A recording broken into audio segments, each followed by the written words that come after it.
درود پاک کے اصل مفہوم کیا ہے؟ جو ہم درود ابراہیمی پڑھتے ہیں اس میں ہم جو دعا کرتے ہیں کیا وہ تو نبی ابراہیم علیہ السلام کو ان کی آل کو مل گئی، کیا نبی کریم صلی اللہ علیہ وسلم کو اور ان کی آل کو نعمتیں اور برکتیں مل گئی ہیں یا نہیں؟ رسالت میں آپ صلی اللہ علیہ وسلم کے لیے دعا ہے، یعنی درود کیا ہے؟ درود اصل میں رحمت بھیجنے کی دعا ہے۔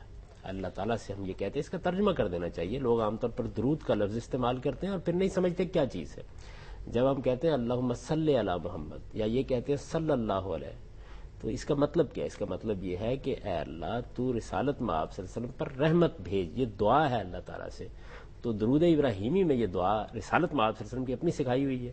وہ دعا یہ ہے کہ پروردگار جس طرح ابراہیم اور ان کے خاندان پر تو نے اپنی رحمت نازل کی تھی، اسی طرح مجھ پر اور میرے خاندان پر بھی اپنی رحمت نازل کر۔ تو یہ بالکل ایسے ہی ہے جس طرح ہم کہتے ہیں کہ جس طرح اللہ کے صالح بندوں پر اس سے پہلے اللہ کا کرم ہوا ہے، ہمارے اوپر بھی ویسے ہی کرم ہو۔